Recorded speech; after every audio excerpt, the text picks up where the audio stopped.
I continue to read the biography of Isaiah Berlin, A Life by Michael Ignatieff. This is chapter 9, the second part. Isaiah is in Washington, 1942 to 1945. From August 1942 onwards, reports about the concentration camps began to reach Jewish organizations in Washington and New York. The World Jewish Congress was informed that actual extermination was underway using crematoria. The Polish government in exile in London communicated similar reports to officials in Washington and London. By early 1943, senior officials were aware that the Germans were planning wholesale extermination. In February 1943, the Allies were approached by the Romanian government with the proposal to trade 70,000 Romanian Jews in return for war material and cash. In April 1943, the Allied governments met in Bermuda to consider what to do about the Jewish refugees from Nazi Europe in the post-war settlement. In a meeting with Halifax, Weizmann implored the British government to lift the 1939 White Paper ban on Jewish immigration. In a memorandum to the Bermudan Conference, he estimated the number of Jews likely to survive the Nazis at between 4 and 5 million.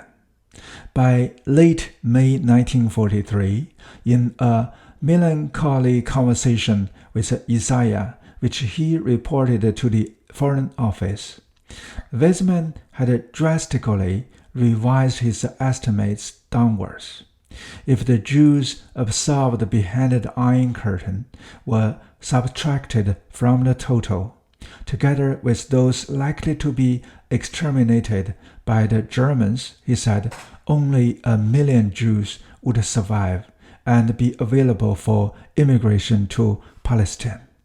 As Berlin reported, Weizmann went on, quote, "While he regarded this as tragic in itself, it seemed to him to make the Jewish problem more soluble along Zionist lines, since the old argument that Palestine alone, however widely its gates were opened, could not hope to absorb 4 or 5 million uprooted Jews, would no longer apply.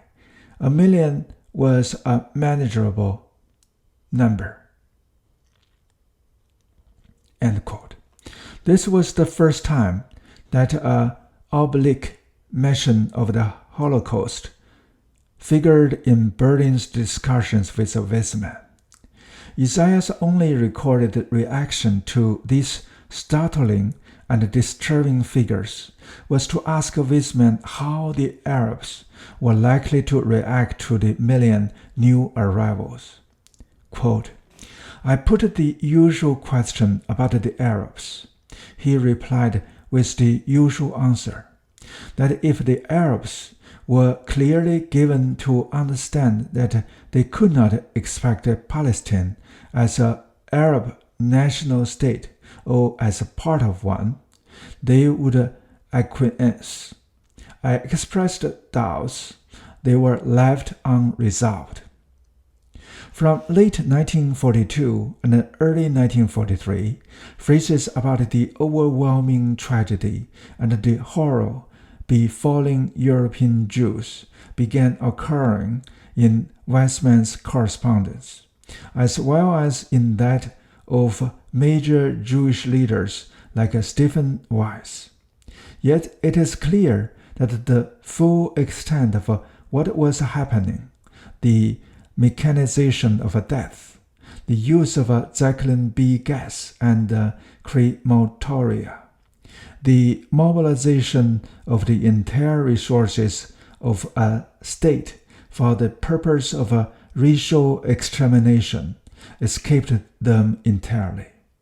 In later life, Berlin insisted that the frame of a possible expectation was limited by the folk memory of a pogrom and by pre-war evidence of concentration camps. Most minds simply could not or would not travel the full distance to the conclusion that the emerging facts of 1943 seemed to warrant genocide itself, and by these awful means remained inconceivable. The word extermination figured in Berlin's own memos from May 1943 onwards, but he always claimed afterwards, with a sense of shame, that he was unaware of the Holocaust until the camps were liberated and pictures of Buchenwald, Dachau, and Belsen were released in the late winter and the spring of 1945. The only direct reference to these places in his official reports occurs as late as 28 April 1945. While he may have averted his gaze from a truth which others saw clearly enough, he was not alone in disbelieving what words like extermination actually implied. As to what the Allies should do to save the Jews, the official line, to which Isaiah subscribed, was that the only possible strategy was a rapid Allied victory. He always discounted the various schemes for bombing the railroad supply lines and the camps themselves, insisting that a bombardment might have killed thousands of innocent inmates by mistake. The Allied could have done more, he believed, in warning Axis allies, Italy, Vichy, France, Romania, Hungary, Bulgaria, Croatia, that they could not expect anything but a punitive peace if they collaborated with the Nazis in genocide. Within the Reich itself, however, nothing could be done. The regime was bent on extermination, and nothing but its military conquest and unconditional surrender could have stopped it. In February 1944, articles by Edgar Also Maurer in the New York Post and a book, The Forgotten Ally, by Pierre Van Passon, insisted that the Allies were passively permitting the extermination of the European Jews when they could have been saving a large number of them. Isaiah was one of those consulted in a draft reply to these charges. The result was an entirely standard piece of Foreign Office press relations. Quote, "The British and American governments are doing everything in their power, by warnings to Hitler and by negotiations with the neutrals, to put a stop to this massacre and to assist in the escape of the victims. For obvious reasons, the full extent of their activity cannot be made public." End quote. Words like a massacre suggest that the magnitude of what was happening escaped Berlin's milieu entirely. It was as if his usual sense of reality, the capacity to infer the larger picture from a host of details, deserted him. One wonders, for example, to what extent he thought of his relatives left in Riga.